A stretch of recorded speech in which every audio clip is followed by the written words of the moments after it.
Hello and welcome. I'm Janine Bullen here with Authorpreneurs HQ. And today it's all about demystifying author websites, which is what James Hipkin, the man with a plan, is here all about to help us out with. And I just wanted to let you know, I've known James for several years. He was part of the Entrepreneurial Summit. He gives quality advice on websites. And the reason I love this geek of a guy is not only can he and I goof off and talk a lot about Boisons and equations and all the serendipities that are part of the code, zeros and ones, and the binary code of life. But he's also into marketing. And very rarely do you have that kind of computer engineering mind, analytical mind that also is very good at marketing to the human condition. And so that is why we decided to come together and put together this workshop for you. And right out of the bat, one of the very first questions that we had in the green room before we started recording was, "Hi, Janine, I just bought my domain name. I don't have a website. I'm still trying to figure out where I want to go for it because I've heard conflicting reports." So that was like music to my ears, because that's exactly why James and I are here today to help authors, whether you have a website already or not. We just want to give you content. That's what this workshop is all about. It's to give you content from our perspective, and then we're going to let you make your own choice, and you can decide where you want to go from there. But we want you to be able to do it from a place of having good quality data so that you can analyze it and then make your decision. So first of all, let's have James talk to you about one of my favorite topics, and he uses goldfish a lot. And for those of you who have read Hitchhiker's Guide to the Galaxy, I always think of the Babelfish every time he starts talking about the goldfish mentality, but it is the core of his teaching. And so, James, if you want to introduce yourself and get us started on the slide deck, let's get this workshop going. I would love to do that, Janine, and thank you so much for that lovely introduction. I so appreciate you, and I appreciate this opportunity to share with everyone some thoughts and ideas around websites. The reason we're having this conversation today, honestly, is the website is the most valuable digital asset that a business owns. And sadly, most of them are terrible. And I'm on a mission to try to fix that. You need to have a website that's going to create value for your customers as well as value for your business. And when I audit websites, which I probably do 3 or 4 a week, the most common thing that I see, the most common problem, is an absence of strategy. So that's what we're going to talk about today. It's not about the execution. Actually building the website is not that hard. Building the website properly is much harder. So I'm going to give you some basic principles around this. I'm going to keep it very focused and simple. The theme here is to demystify the author website. So I'm not going to use a lot of jargon. I'm not going to use a lot of complicated things. Hopefully, everything I say will resonate with common sense. Because that's what this is all about in large part, is how do you just make something that just makes sense to your audience and supports them on the journey that they're on. So with that, I'm going to quickly pop over to the little slide deck. I have to share here. Let me go to share screen.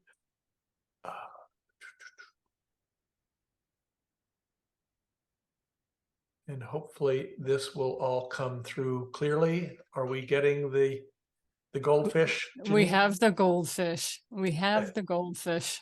And the purpose of the goldfish is, and you've probably heard about this, people claim that the goldfish has an attention span of 6 seconds. The reality is, in the digital world, you have 6 seconds or less to engage a visitor who shows up at your website. 6 seconds isn't very much time. And that concept of engagement is really, really important. And this is where I talk about an absence of strategy. Most websites that I review are what I call inside out. The owner of the website is talking about themselves. They're not talking about the problems that their audience has. That's outside in. So the first thing I want to share with you in terms of author websites demystified is really understand your audience. And I'm going to give you some tools to do that. And Bonnie, if you could put the link in the chat for the planning templates, I'm going to run through just very simple template that we use with our clients and that you can use to help codify who your target audience is. It starts with the concept of the avatar. You've probably heard about customer avatars. It's a fairly common idea. I'm going to quickly run through. It has 4 quadrants. The first quadrant is demographics, and that's where you describe the physical profile of your audience. What's their gender, what's their age, who they are, socioeconomic conditions, the physical aspects of who your audience is. The demographics become very useful when you're making choices around media. Different media will emphasize and reach different demographics more efficiently than others. If your audience is over 40 and college educated, you probably are wasting your time on TikTok. Sorry, I know it's glamorous and your nephew told you to do it, but that's where the demographics become very important. Also, demographics influence the website in terms of people over 40. Generally, our eyes start to degrade and contrast becomes more and more important. The size of fonts becomes more and more important. So there are physical aspects of the demographics that we can use when we're talking about marketing. The next quadrant is characteristics. And this is where you try to craft a picture of who your audience is as people. What are their attitudes? What is their personality? Are they confident? Are they self-confident? Are they, extroverts? Are they introverts? What are their attitudes? Are they skeptical? Are they accepting? How do they think about their life and the information that's being given to them? And these characteristics become very, very important when you're crafting content, when you're choosing the images and writing the words, and the style that you choose to write those words and choose those images needs to resonate with the attitudes and the personality of your best customer. The next quadrant, the lower left-hand quadrant, is the pain. And this is where you start to list the problems that your best customer need to get solved. What is it that would cause them to start to think about you? The reality is, while what you do is a big box and you're completely immersed in it and everything you're doing is close to you and very important to you, under the best of circumstances, you are no more than a dot on the horizon to the average consumer. So in order to get their attention, you need to understand their problems and be able to communicate and resonate with the problem that they're trying to solve. And then that takes us to the gain section in the quadrant. And that's where you start to describe, okay, if this is the problem that my best customer has, this is how I will be solving that problem for them. This very simple 4-quadrant avatar becomes the anchor piece of a successful website. And I know people sometimes get surprised when I do audits and I spend the first half of the audit not talking about the website at all, but talking about the audience. But if the website is going to create mutual value, if it's going to create value for your audience and it's going to create value for you, then having clarity on who your customer is and a customer avatar becomes very, very important. It also spins out into all of the other marketing channels that you might be considering. But this is just one side of the coin. This is a two-sided coin. And this is second side is the piece that's often missed. I will frequently ask folks, do you have a customer avatar? And they will say yes. And then I'll go, well, that's great. Can you show it to me? Much fumbling, much searching, much dragging out, they might eventually find it. But then I'll ask them, have you done a journey map? Have you mapped the journey that your customers are on? In terms of the kinds of questions that they're asking, what stimulated them, what caused them to suddenly be in the market for what it is you're offering. Because this is not a static thing. It's not a switch. It's a gradual process that people go through. Some event causes them to start to consider this. They go into the consideration phase where they're trying to figure out, okay, how am I going to go about solving this problem? Then they'll get into the prospecting phase. In the prospecting phase, it's, okay, now I need to choose a solution. I've done my research. Now I need to choose. And you can see with a little common sense that the thought process that your consumer is going through is different. It evolves as they go through their journey. If you don't have the journey mapped out, it's very difficult for you to customize the messaging and customize the language and the way you're going to reach people, and the obstacles that you need to overcome depending on where they are in their journey. Doing this journey map is the other half of this strategic exercise. You have your customer avatar, and now you're going to map out the journey that they're on, which helps you with your content. It helps you with your messaging. It helps you with what it is you're going to say at any given point. And keep in mind, the purchase, whatever that purchase might be, is not at the end of the journey. The purchase is about 2/3, 3/4 of the way through the journey. Because you want to create customers for life. You want customers to be with you. You want your audience to be with you for the long haul, not just for book 1, but for book 2 or book 3 or book 4. And you do that by being supportive, by building relationship with them, and by supporting the journey that they are on and answering the questions that they have. So then these two things, and don't get overwhelmed by, this is a busy slide, and I apologize for that, but this is your classic marketing funnel. But what we're doing with the marketing funnel is we're taking the customer avatar and the customer journey, and we're laying it out in terms of how you might execute this process, how you might execute the marketing that you're going to be doing for your book or your product or service or whatever it might be.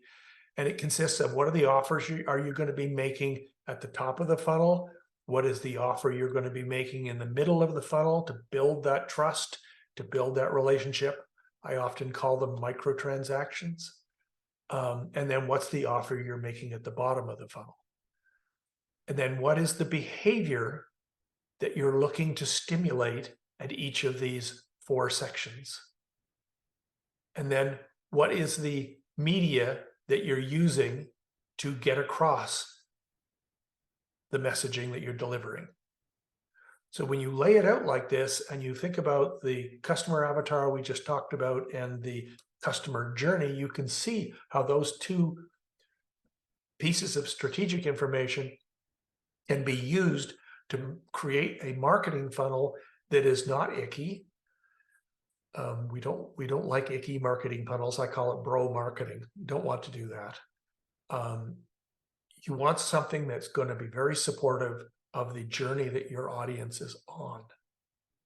And this approach will accomplish that. It's not complicated. Hopefully it's clear.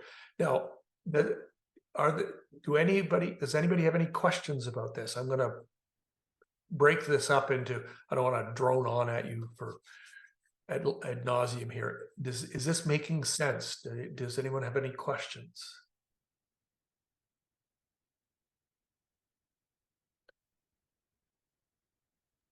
You can put them in the chat, or you can unmute yourself and just chime in.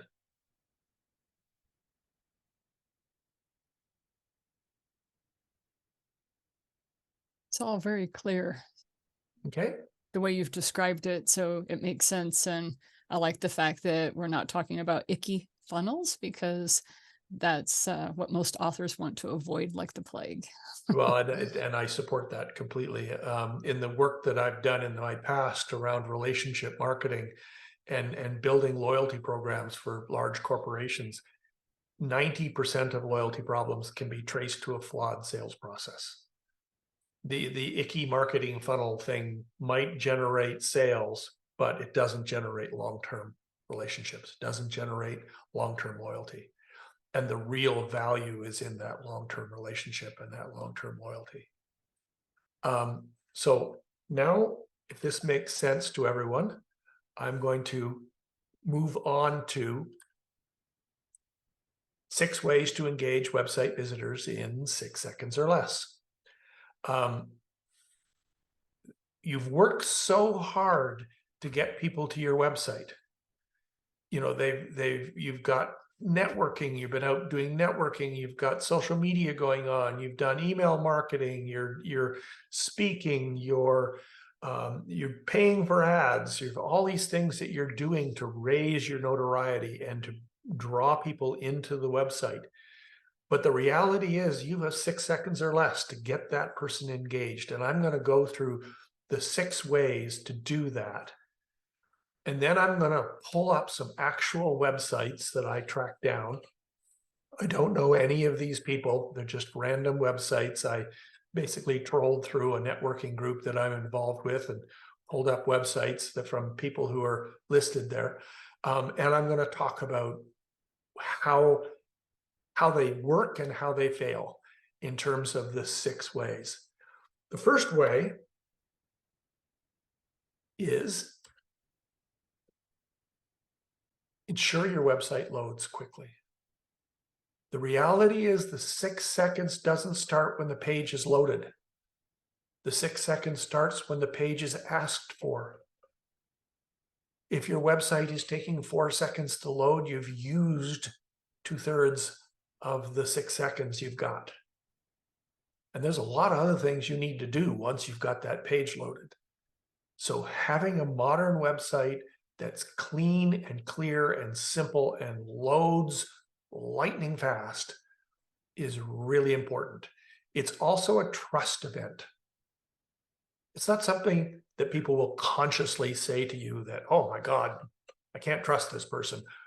But when the site loads quickly, the instinctive reaction of your visitor is this is a professional operation. When they have to wait and wait and wait, suddenly they're starting to think about things that you don't want them thinking about. Is this person real? Is this professional? Do I really want to be doing business? You've got suddenly their brain starts working. You don't want their brain working. You want this to load fast, fast, fast, and get their attention right away. The second thing, when people get to a website, particularly in these days of concerns over security and that sort of thing, am I in the right place? Things like if you're doing your networking and you're using your name, right? But people get to the website and your name is not to be seen anywhere. Now you've got them thinking about, am I in the right place? Is this who I'm doing? Is this what I want to be doing? And again, you don't want them thinking about that. This is another trust event. You want them to instantly recognize, I asked for this, this is what I got, I'm in the right place. That can be through branding. Are you using a consistent color palette? Are you using consistent fonts? Is your tone of voice consistent between your social media and your website? Are the headlines you're using in social media consistent with the headlines on the page that the social media drives to? Same with email marketing. You want to be very conscious of this idea of telling your visitors they're in the right place. So again, it builds trust and it causes them to not have to think about things because they instantly recognize that this is where they want to be. They're in the right place. The third way is provide a benefit-oriented reason to stay. And this is where I talked at length about understanding the customer avatar and the journey that your customers are on. While you think what you do is amazing, remember, you are barely a dot on their horizon. And they're there on their own journey. They're there to find a solution to their problem. If you can lead with their problem, you're much more likely to engage with them. They're much more likely to engage with you. So lead with the problem that they're trying to solve. That's what we call being a benefit-oriented headline. Don't lead with features. Don't tell them what you do. Tell them the problem that you solve. And that may sound like a semantic distinction, but it's really powerful and it's really important. In fact, I just published a whole 2,500 word blog post about benefit headlines on our Innately blog. This is super, super important because once you lead with, yes, that's my problem, then they're going to start to engage and they're going to be more open to your solution. There's a copywriting framework that you may or may not have heard of. The acronym is PASS. That we use it a lot for ads. We use it a lot on websites. PASS stands for problem, agitate the problem, solve the problem. And that framework is very popular and very successful, and it's been around for a long time for a reason. Professional ad copywriters know that when they can lead with the problem that's being solved, that's the problem to be solved, they're much more likely to engage their audience. The fourth is make their pathway clear. This starts to get a little bit controversial, but I want everyone to stop saying call to action. Call to action is bro marketing. Call to action is the marketer shouting at customers and telling them what to do. What I would rather see you do is understand who the subsegments are in your audience. Who are the folks that make up the 80% of your sales, the 20% of your audience who are making up 80% of your sales? How are they distinct? And then call them out. Call them out with words, call them out with imagery, and give them a link that they can follow. When you do that, you're creating a pathway that supports the journey that they're on. And when they select that pathway and they take that pathway to a landing page in your website, two very important and very profound things have happened. They've told you exactly who they are, and they've given you permission to give them more information. Now, the services and the proposition that you're going to describe on that landing page might be very similar for each of the pathways, but the language you will use to describe it should be very tailored to the specificity, to the specifics of the audience that you're talking to, because they've told you who they are by virtue of picking this pathway. So stop saying call to action, start saying pathway. Effectively, they're exactly the same thing, but the mindset shift is really, really important. Next up, inspire trust. At the beginning of this, I talked several times about trust events.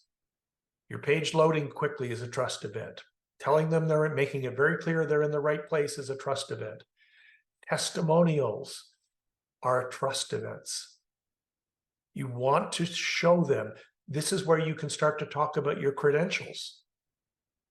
when used in this structure, your credentials, your years in service, the hundreds of customers and clients you have, the number of partners you have, the number of books you've written, whatever it might be, that becomes credentials that will inspire trust when it's done in this structure.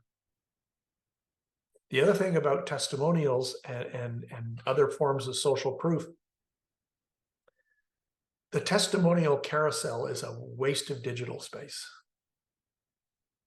You don't cram all like 6 or 7 testimonials into a carousel that slides through and expect people to read them. They won't. Pull those testimonials out and sprinkle them throughout the website to support the messaging that you're doing on whatever page you're on. You're much better off with one powerful testimonial that is germane to the topic that the page is focused on than you are with a carousel of random generic testimonials that people aren't going to take the time to read. So this concept of inspiring trust, credential bars are also very effective. If you're working with and you've been seen on major media networks, just put those logos up there. That provides support for reason to believe your proposition. And finally, the 6th way is make the page easy to consume. This is where design gets more heavily involved.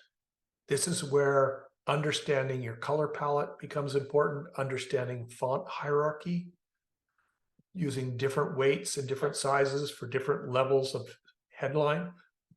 This is where lots of white space, appropriate images that support the messaging you're intending to deliver, make it very easy and very clear how people are to read the page. Recognize that most people are right-handed. They tend to scan a page from the upper left-hand corner to the lower right-hand corner. Don't put your call to action in the lower left-hand corner. That's the least eye-scanned spot on a page. If you start to leaf through like a magazine, you will quickly see professional art directors who are doing ads in magazines. Almost invariably, the image is on the left and the words are on the right. You want to take that same approach to a website. Make the page easy to consume. Again, this is another trust event. If the page is easy to consume, people feel confident about what it is that you're doing and who you are, and that it supports what you're trying to do in terms of the message you're trying to deliver to your audience. So those are the 6 ways to engage. If you're interested in downloading a quick little infographic that we've done on this, you can go to 6waysinfographic.com and you will be, you can download the infographic there, print it out, put it on your desk, use it to remind you that these are the things you want to consider. You want to be considering these for every single page on the website. The home page clearly is very important. Your about page is very important, but these ideas, these principles that I'm sharing today are going to be important and germane to every single page on the website. So make sure your page loads quickly. Make it very clear that they're in the right place. Give them a benefit-oriented reason to stay. Inspire trust. Make their pathway clear. And make the pages easy to consume.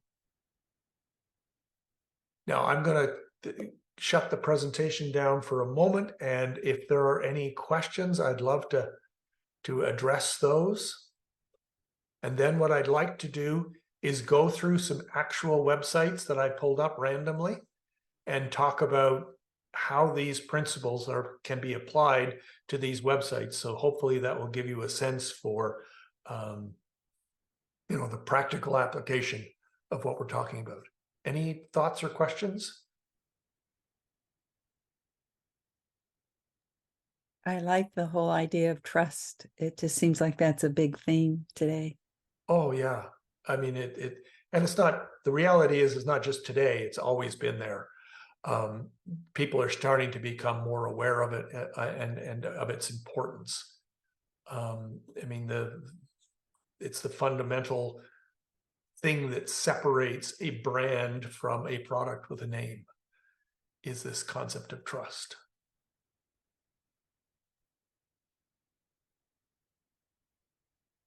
What kind of obstacles do you see that need to be eliminated from people's landing pages when it comes to like getting rid of like the noise? Well, noise is a good choice of words, Bonnie, because almost 100% of websites I audit, I could eliminate 60% or more of the content on any given page and improve its power and impact.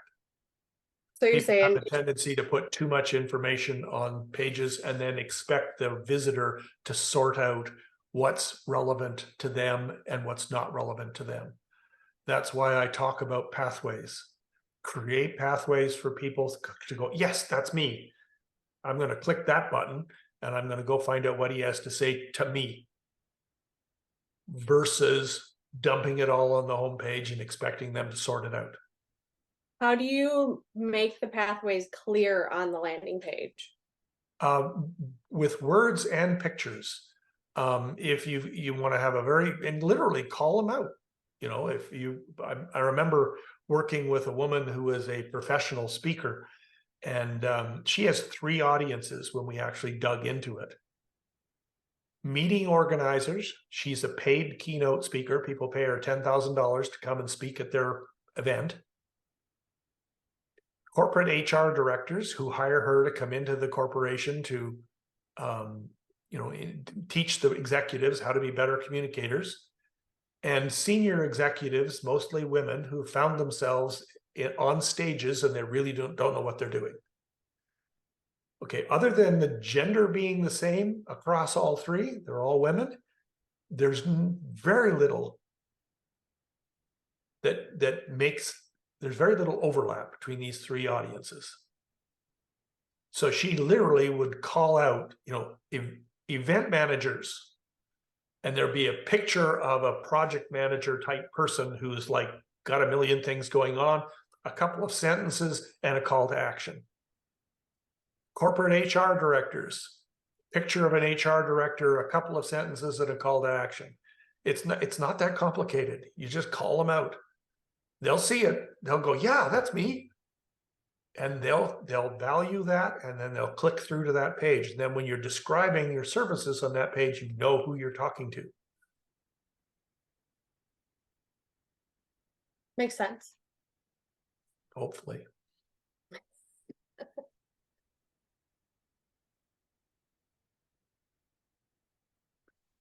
Cool. So if you're writing children's books, how would you do that? You're just talking to parents? Well, yeah, I'm not an expert in this, but I would, off the top of my head, you've got at least three audiences. You've got the children themselves, who might go to the website because kids do that. You've got parents, and then you have grandparents. So you could easily call out those three audiences in ways that are attractive and clever, and draw them in to a landing page that talks about the things that you want to talk about and the things that they want to hear about. Remember the customer avatar and the customer journey on those landing pages.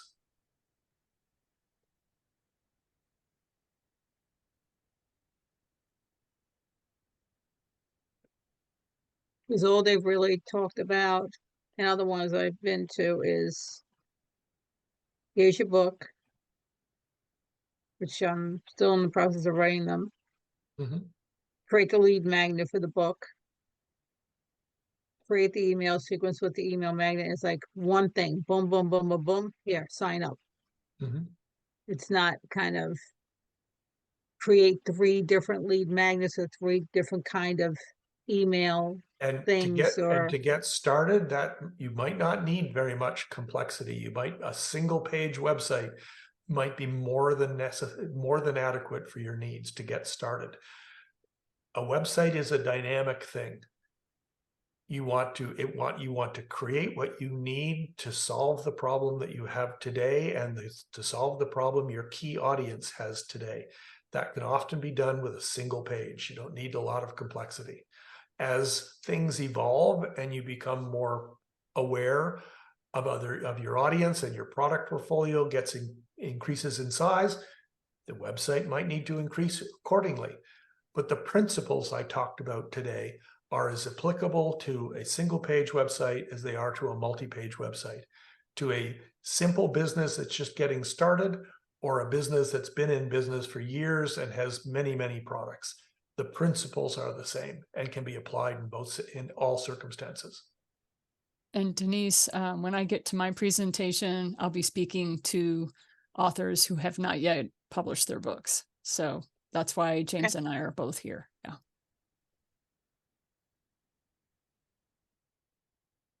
Cool. Any other thoughts or questions?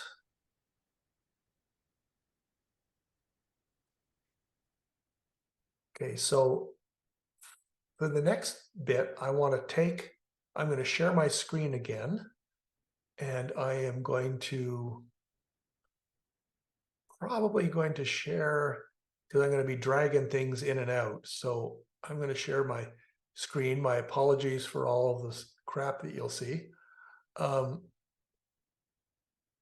So this is the first website that I want to look at.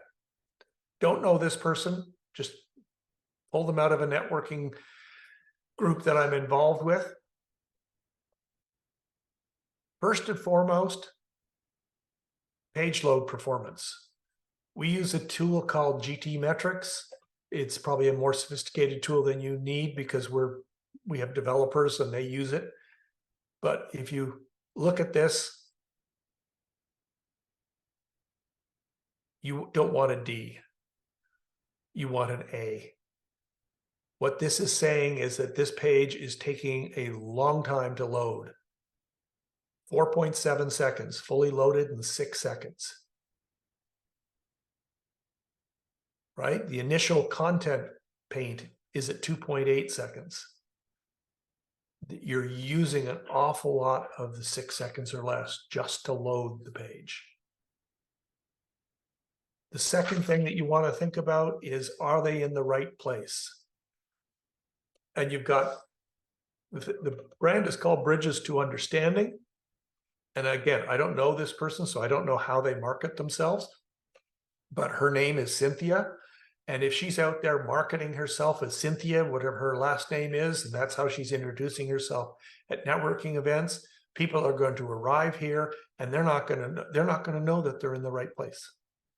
And this is so tiny as to be almost illegible.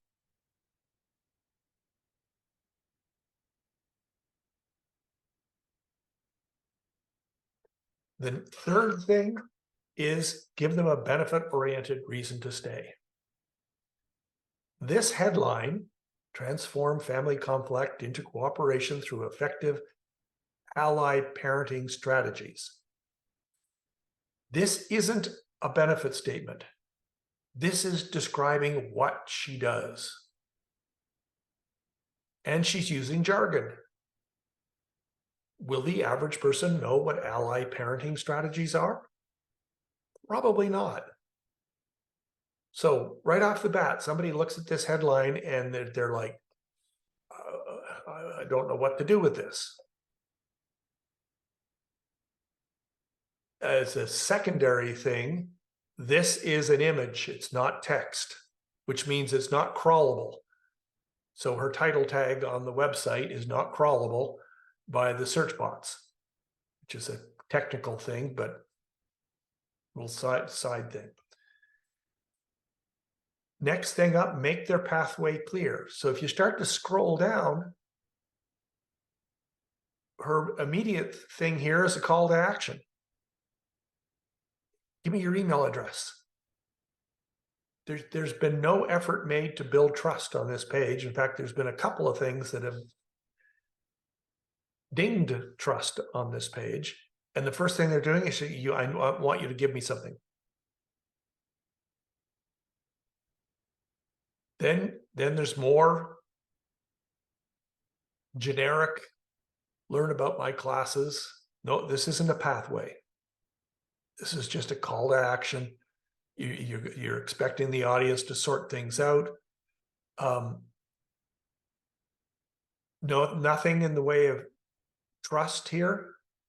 Now, if you get down to the very bottom of the page, client services, parenting in action, what people are saying. And here we've got these testimonial carousels that people don't read, parked right at the bottom of the page. Much more powerful if she took one of these testimonials and placed it right up at the top, so that it's very clear that people are trusting this person to do the work. Make their pathway clear. Now, way down at the bottom of the page, she's got services, which begins to create pathways, parent coaching, parenting classes, professional presentations, but these are product-focused pathways. They're services, they're not audience-focused pathways. So if you did a pathway around parents, if you did a pathway around HR directors, or, I don't know her business, but and then on those landing pages, you're going to be able to get into the various services you're offering. It's going to be a much more effective proposition. And then make the content easy to read. The color palette on this site is all over the map. She's got this sort of green color here. She's got it up here. She's using the same green color for her call to action button. She got the same green color here, and now she's got a different color for her call to action button. There's an interior design color strategy called the 60-30-10 strategy. 60% of the colors are background colors, 30% of the colors are your primary and secondary color, and 10% of your color is the accent color. We take the same approach to website design, where you want that action item to be clear that this is a button, this is an action thing, and you want to use a consistent color for it, and that's the 10%. You don't want to use it for anything else, just the action items. Long line lengths are very hard to read for people. This kind of animation and motion is very distracting. You've got confusion over justification. Sometimes it's left justified, sometimes it's center justified. Center justified is hard to read. Newspapers are left justified in narrow columns for a reason. It makes it easier to read. If you want this content to be read, you need to be applying the same principles. Again, we've got all over the map with colors, and then this looks like it's videos that she's done. And again, this is another trust-inspiring thing. It's a credentials thing, and blog posts or videos and things like that can be used very effectively to communicate support for your proposition, to provide reasons to believe. And then there's just a ton of content on this page. So that's one site that can look at. Let's look at another one. So we're going to look at Melissa's site next.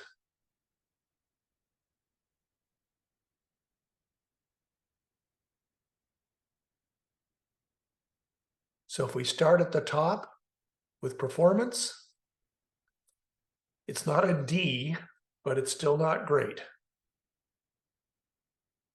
So if somebody hears about her at a networking event and she's goes to this website, it's taking an awful long time. Like first paint load is at 4 seconds.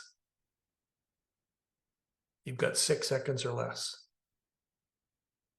If we look at the site itself, am I in the right place? Well, they've got her name is very clear there. So that's good if that's how she's marketing herself. This is a great picture. It's just too big. People, you know, when they're looking at these things on desktop, I haven't looked at this on mobile, but you know, you want to make sure that people understand that there's content below the scroll. And when you have these giant pictures like this, people don't know that there's content below the scroll, so they don't necessarily scroll. And then we look at the benefit, move my camera, because you can't do it all yourself. That's getting there. That helps in terms of a benefit statement. It's a progression over what we just saw. I think it could be a lot stronger in terms of the practical and emotional benefits that hiring a VA can bring to a business owner. She's immediately got a let's talk call to action here without, and I doubt very much if this gets clicked very often. I like the fact that she's got some reasons to believe, some support, but it's kind of mixed up. You've got this nice award, that's fantastic. Then you've got this other stuff. Too many choices. You're trying, what am I supposed to do here? Then you've got, okay, different font. Then it goes off into all sorts of other things. Here's a testimonial. That's fantastic. Be better served if this were closer to the top. This is a creds bar. This is fantastic. We'd be better if this were closer to the top. If this was up here, just because it supports the proposition that this person is now they've got a nice big video. And then more stuff that I have to sort through. I don't want to know about process at this point. I still haven't decided if you're a good fit for me. These process things would make good sense on the landing page to a pathway where you could tailor them specifically to the audience. Not sure why she's got this crossed out, but books. Again, I mean, it's kind of pretty, the site, but it doesn't really function that well.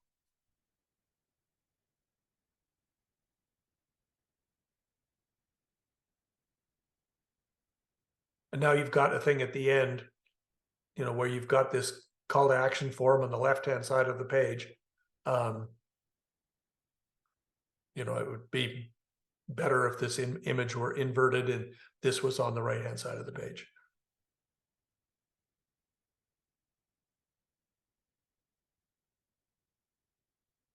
Okay, so next up, we're going to talk about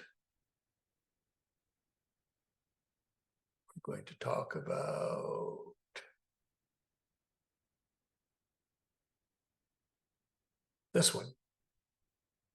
And again, I don't know who this person is.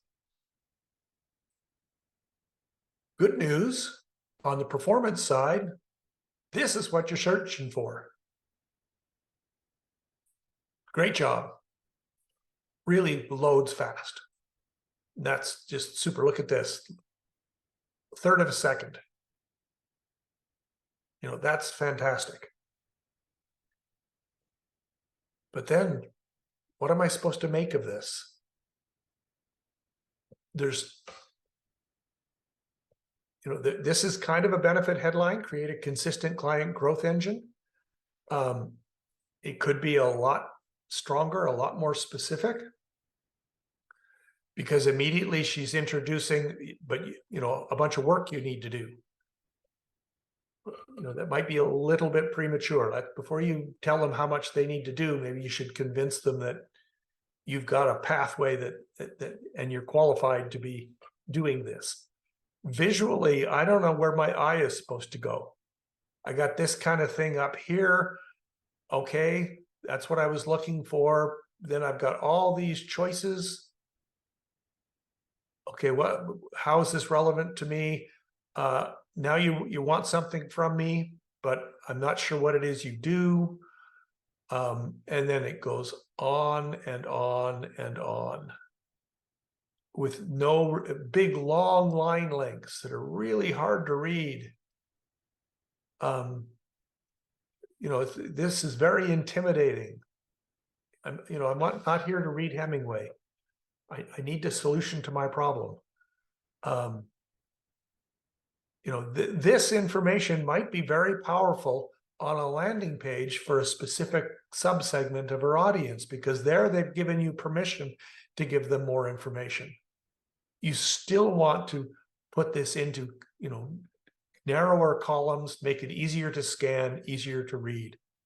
But don't ask the consumer, the visitor to your website, to sort through all of this stuff and try to figure out what's for them and what's not for them. And then, it goes on and on. I still haven't seen anything testimonial wise. Here we are right at the bottom. What clients have to say. Wouldn't this be more powerful if it was at the top?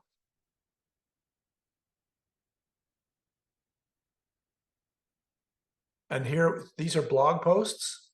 And blog posts on a homepage can be very effective because they speak to credentials and capabilities.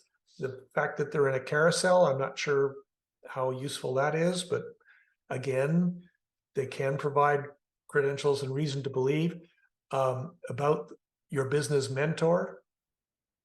The justification thing I talked about before, this is center justified. This is left justified. This is center justified. This is left justified. No, this is center justified. I'm not sure and this is like way too much information. You want to put like a nice picture. This is a lovely picture, very friendly. Make it smaller, put in a nice headline, and give them a reason to go to the About Us page. And if they really want to dig into it, they can. But that's the place for this, not the Great American Novel on your homepage. Like I think, Bonnie, you asked the question before, 60% of pages I could take out, or the majority of pages I see, I could take out 60% of the content and it would have more impact.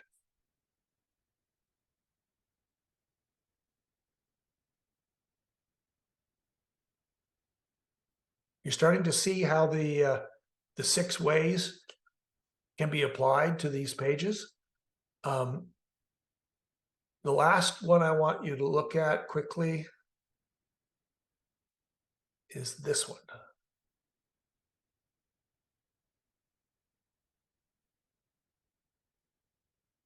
Again, great job on the performance. But then it's all this fancy stuff. If you're going to do something like this, where you're using script as a logo, you want to make it really quite big, so it's real easy to absorb visually. I get she's probably targeting a feminine audience, so these colors, but there's the contrast is not nearly enough contrast here. And this statement, this is not a benefit. This is, it's nice that she's welcoming the people. That's nice. But, I'm here to solve a problem. Like, I've got a problem. Can you solve my problem? And, this doesn't do that. Then you've got the long line lengths, white text over a lightly colored background, hard to read. Immediately leaps into the services, don't know really who this is for. Now you've got, rather than left justified, you've got this, what is the technical term for that? When everything's justified equally left and right. Don't do this. because it leaves all these gaps and spaces, and suddenly people are trying to figure out what's going on here. And this is like way too much information. If this were pathways rather than services, and she called out her key target audiences, then put in a nice picture, and then maybe a sentence or two, and then details here. And then on that destination page is where she can spell things out. Oh, look at this, a testimonial. Oh, a bunch of this, again, testimonial carousels. You're much better off with something that's powerful and standalone, that's germane to the subject of the page, versus this sort of thing that people are not going to read. And then a contact form. So this was just 4 sites. It just took me about 15 minutes to find these. I didn't do a lot of searching because it's not that hard to find sites that can use some help. But hopefully through these 4 examples, you can start to see how the 6 ways that I described before, when applied to a website, will make it more impactful, will create value for your audience and value for your business. If anybody has any questions for what James has just walked us through, just want to I let do. you go. Okay. Does it depend on where you live? The loading up speed, and also how you design your site, like how intricate the design is, how many colors you use, and how many graphics you use, that it takes you so long to load up the page. The more stuff you got on it, the longer it takes to load up. Yeah, page load speed is a complicated thing, but generally what you said is correct. The more stuff you have, the longer it will take. It's not a function of where you live, though. Because So someone who lives in a rural place, it won't matter what their internet speed is to someone who lives somewhere else. Well, yes, it does matter if people are in the rural places, but page load speed, if you're striving for fast page load speed, that's going to be beneficial everywhere. If somebody's in a rural area and they're on DSL and they're going to be accustomed to pages, it's all relative, right? So you can't control that. What you can control is the quality of your hosting server, the quality of the design and the software you're using to present the page, and then the way the page is laid out in terms of understanding the journey that folks are on and providing the content on the page, no more, no less, than is needed to support the journey that they're on so that they can take the next step. If you can get them to click into another page or scroll down your page, then you've got them engaged. You're going to get them through the 6-second window. They're not going to bounce. That's going to have benefits all around.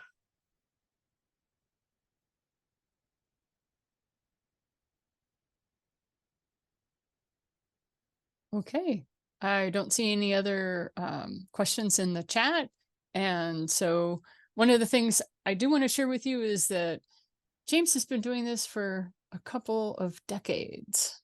And so he kind of knows what he's talking about when it comes to the whole marketing gig and how to use pathways. And you'll hear him actually say call to action, but it's just you're wanting to lead that person down that pathway. If you really design your website with the thought of walking down a path, it's a much gentler process and your readers will pick up on it. And so we're going to lead into what I came to chat about, which is how to help new authors who are just starting out.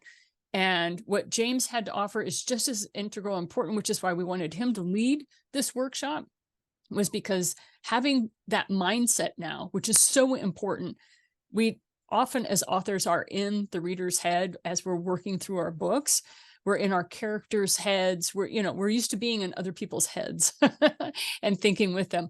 That's why it was so important that James came on and let you know, look, be in the head of the person who is walking through your website and see that as a path, see that as a journey that they're on.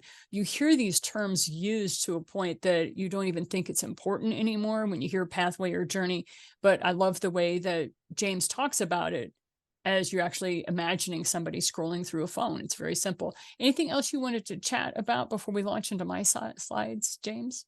Oh, I think I mean, there's You- obviously we could spend hours and hours talking about this stuff, and I've been known to. But that's probably not useful at this particular point. So I'd love to hear what you have to say. Okay. So he has just a little bit of passion. And I don't know about you guys, but I would much rather learn from somebody who's passionate about what they do rather than learn from somebody who's just trying to spit the information out. I'm thinking about a physics professor of mine. I was not interested in physics, but this man was so passionate about physics.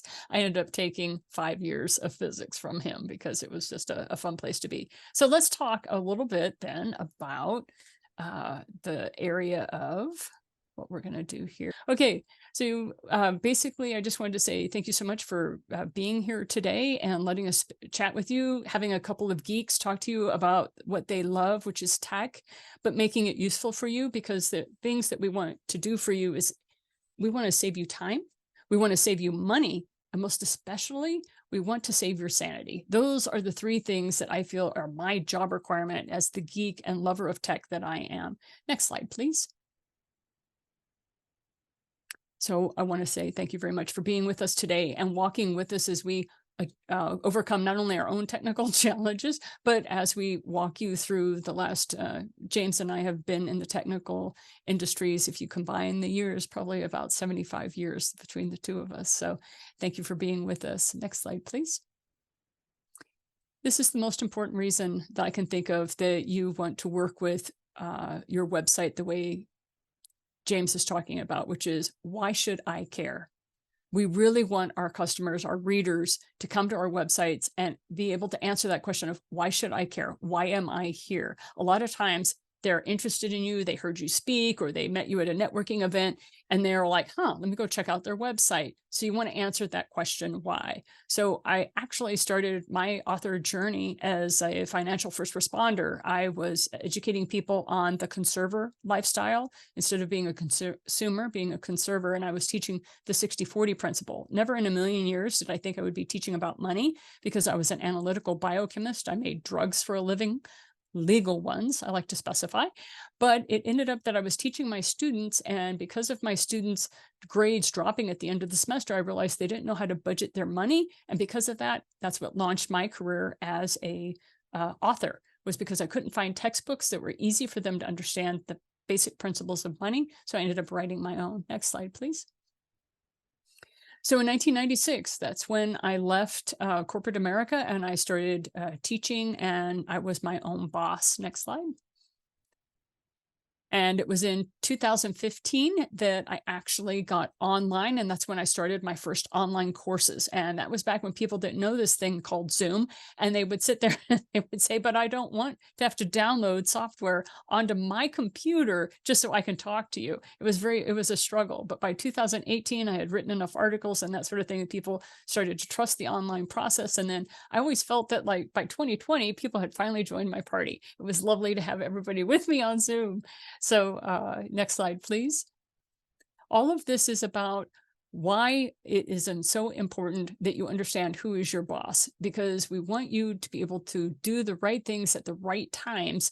And one of the ways of doing that is, when we're talking about websites, it's kind of understanding how you can move your people down this pathway in a very logical way.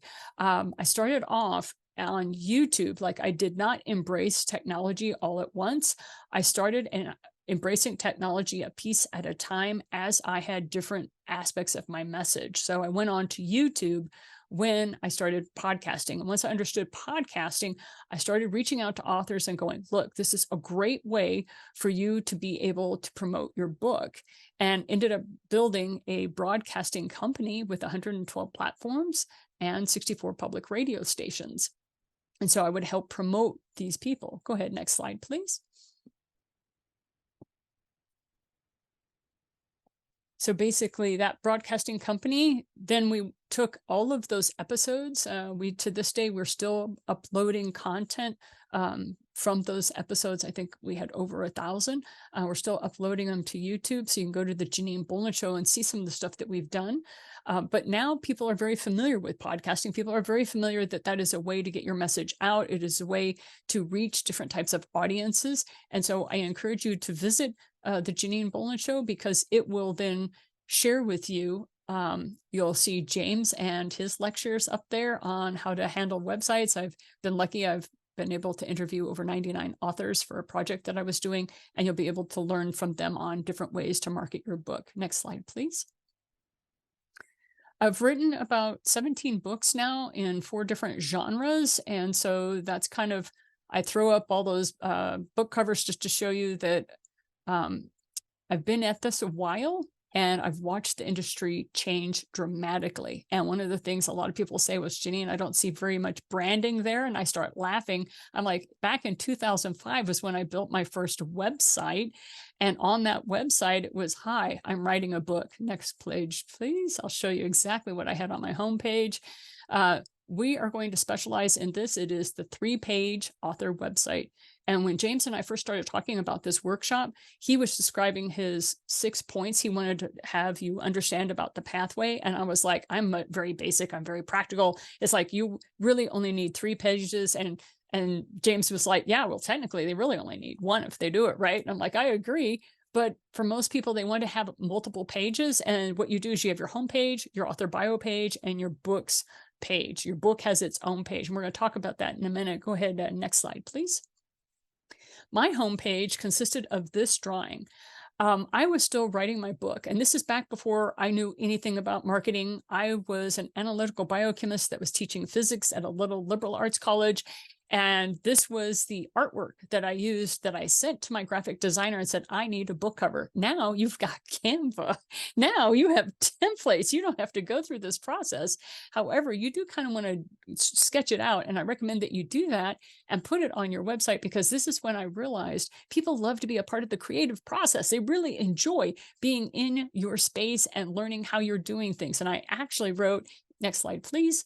After this, I said, I'm still writing this book, but this is what I'm thinking about at the moment. And then underneath of it, I had some text, and then how you could go about signing up for my my newsletter. What I would recommend for you is go ahead and get on Zoom and actually have a little video there and say, this is what I'm thinking about at the moment. And then have a little video there that is less than 15 seconds that just says, hi, this is what I'm thinking about writing. When I finally did get the book back from my graphic designer, there it was. And then I celebrated with my community, and I had a whopping 58 people that had signed up for my newsletter when I was very excited about this book. Next slide, please. So here's a case study that I would like to share with you. It is a website that you can go to. Next slide, please. This is one of our clients that has a 3-page website. It's incredibly basic. And this is the book cover that she built herself on Canva. She was very proud. And the thing that I love about this is this woman works as a dental assistant, has absolutely 0 technical skills. And that's why I always like to highlight her website, because this is what she was able to put together with fun and excitement for her. And you can go to Kathy M. Let me do the double slashes here. Kathy M. Hickey.com, and you are welcome to go to her website and kind of look around, and you will see that 3-page website that we're talking about. Now, at the bottom of each of her pages, it's get updates on my book, and that is because she is still in the process of writing it, and she's very upfront about that. And she has a lot of images about her dog, Clyde, because Clyde's the one that's writing the book. And so she writes it from his perspective. It's a delightful little tale if you're interested. Okay, next slide, please. So this is why we have a website. I am all about making the money. And yes, I want to make sure I give good value and get good content and great service to my readers. But at the same time, I'm out to make money. And so my goal is to help you do that. Next slide, please. What we're going to do is talk about your minimum viable product, which happens to be your book. Now, most people are like, okay, if I want to make more money, I need to sell more books. Well, not really. The book is actually a marketing aspect. So yes, you may want to write children's books. And yes, you're very concerned about making sure your books are being sold. But what I encourage you to do is think of your website and the book as just the beginning of your entrepreneurial career, that you are actually in business as an author. And the very next thing you're going to do is have a minimum viable product. There is a problem that you solve. James has talked very effectively about solving a problem. You have a solution to that problem. So go about building something that is a minimum viable product for your customers. And what I have done in the past is I have written my books, I've launched my books, and then I've asked my readers, so what are some next steps? What is the questions that you have in your mind? And what's amazing is I get them on a Zoom meeting and I'm like talking to them about the book and they're very excited.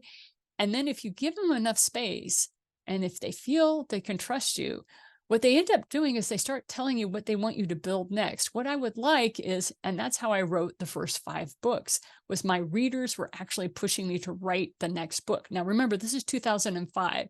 Nowadays, people are going to say, but do you have a workshop? Do you have a seminar? Do you have a mastermind? People will start asking for those things because we're now in a very different digital space than I was in 2005. So that's why I've written so many books, was that my readers were pushing for books. My readers are now pushing for online courses. So I've done 93 of them. So that minimum viable product is wait until your readers ask you for it and then have somebody pay you for it. Have somebody pay you $97 or $197 for that next product. As soon as you have sold the first one, you let them know, okay, you've bought this thing, let me go build it. And that's what ends up happening. Authors will build it and then they'll try to sell something. I highly recommend that you wait till somebody buys it, you let them know it's not built yet, and then you bring them into the creative process to build with you. They love it. They love being a part of that process. And we can talk about that more. But you may say, but Janine, what is this all about? Why does this have anything to do with websites? It's because you're going to grow as a business owner. As an entrepreneur, I don't care if you only have one book, you are going to grow. And what you want to grow is in your products and your services. And you want to create that digital marketplace from the knowledge that is between your ears. Now, I know you may think right now you don't have anything but a book in you, but I guarantee you, your readers are going to pull from you amazing amounts of wisdom that you didn't even know you were carrying around between your ears. And so this is a very important aspect to that journey. Next slide, please. Now, when you start thinking, okay, what is it I'm going to build? I use this because so many of my clients, they will build out whole online courses and then they won't be able to sell them. And I'm like, did you have anybody along with you for the ride? Next slide, please.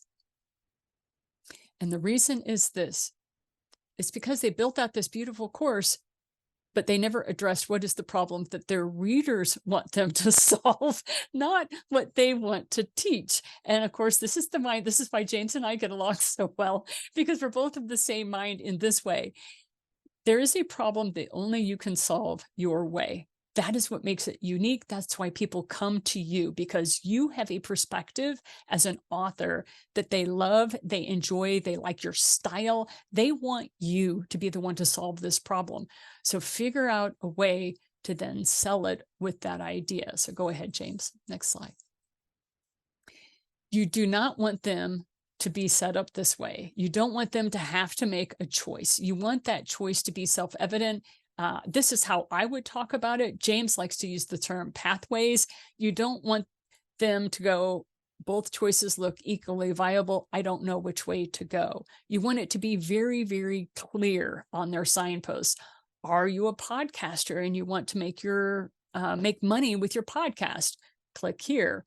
Are you an author and you're a first-time author and you've had your book published for 6 months? Click here. You want to highly define where you want people to click so that they know what pathway they're going on. You don't want them to be set up and going, well, I'm not a podcaster, I'm not an author, and then I happen to have 4 demographics of people. I have entrepreneurs and I have mystics. And so those are the 4 people that are in the 4 genres that I write in. So people are very quick to define themselves, as James says, they tag themselves. They define and label themselves as they move through your pathways. Go ahead, James, next slide. And James has already covered this. I'm not going to beat this one. Be clear, be concise in your messaging, be laser focused. Know what steps you want your people to take. Go ahead, James, next slide. And this is how it's very important that you set this up. As you go through the pathway, the two things I'm always looking for from my entrepreneurs is this: how easy is it for me to communicate with you from your website? And how easy is it, next slide, please. How easy is it to pay you? How easy is it to find the pay button? How easy is it to click on the button that calls you or what have you? You want to be easily found. Yes, that's what the website does, but you also want to be easily to get on a calendar with you, and you also want to be easily paid, either through Venmo, PayPal, Stripe, doesn't matter. Go ahead, James, next slide. So I have designed and run 15 websites just for myself, and I calculated up it was over 2,800 pages. And I have had the pleasure of working with 99 different authors on their websites. And in the order that all that data has set for me, your homepage is the most visited. Then it's at your About Me page. And that's why it's so important that those two pages, if you don't do anything else, the homepage and the About page are clearly marked with your pathways. James can talk more to this later. The third one is the actual book page. If you are an author like myself, you have multiple books, it can be quite extensive and long. And so each book will have to have its own landing page. But for starters, the books page, that's where you put your testimonial, that's where you put video, that kind of thing on that particular book's page. The events page, a lot of people talk about, oh, but I want people to know where I'm speaking and all that. Well, it's the fourth page that's usually hit by organic traffic. Then the blog, and then the contact page, if you have them set up that way. Now, this is the old style 5 to 6 page website. This isn't used as frequently anymore. As James says, it's simple. You know, you really want it to be simplified. You really want to keep things tight. So we highly recommend that at most have 4 tabs. You may want to have your blog or something like that. Encourage people to contact you. And this is how I ask my readers to contact me. James, if you click on this next slide. And that's through my Open Friday Coffee. And Bonnie is kind enough that she's going to put in the chat the link. And I want you to basically totally and completely copy me on this. This is a very easy entry point for my readers to come chat with me because it's free and once a week. It's not every single Friday, but it's most Fridays. I open up my Zoom room. They register to log in through Zoom, and then they get on. And now I've had occasions where people said they didn't get the registration link, but usually it's very easy for us to give them the link. But the Open Friday Coffee is a place where they can come and they can chat with you. And when I first started, I had 2 or 3 people that would show up. And then over the course of time, I have started funneling everybody through my Open Friday Coffee. I don't do one-to-one meetings with people unless they've come through my Open Friday Coffee. This is a way that I am selecting people through my process because it saves me anywhere from 11 to 20 hours a week. And this allows people to realize, am I somebody they want to work with? Or are they somebody I want to work with? It allows us to interview each other. And I learned this tip and I put it up on my YouTube channel, and I encourage people very much to do these kind of group gatherings to help them with their business and their websites. Okay, next slide. I think that might be the last one. Yeah, it is. Thank you so much for sharing all that with us, James. I appreciate you. You can go ahead and unshare right now. So that very quickly runs through the slide deck. And we have about 3 minutes left of this workshop before we close it out. Does anyone have any questions? People like to make websites complicated. Websites, as far as the tech goes, is complicated in this day and age, but the design of them can be quite simple. And you can have very minimalistic websites and people will love you for it. Even blogs that have what we call long form, as James was alluding to with his 2,500 word long form blog post that he puts on, people do not have trouble reading long form if they know that's where they're going to. They're going to get long answers. I have a lot of my blog posts are anywhere from 800 to 5,000 words long. But I also have a lot of graphics or images that are showing people where to go because they're very descriptive, they're how to do certain things. These are wonderful. It just depends on your readers and what pathway are they on as to what kind of blog posts you're going to have for them. So as some people have mentioned, they're like, I'm getting contradictory advice. And I'm actually saying, I look at them and I go, no, you're not. You're getting advice depending upon what the pathway is and what the demographic is for your people.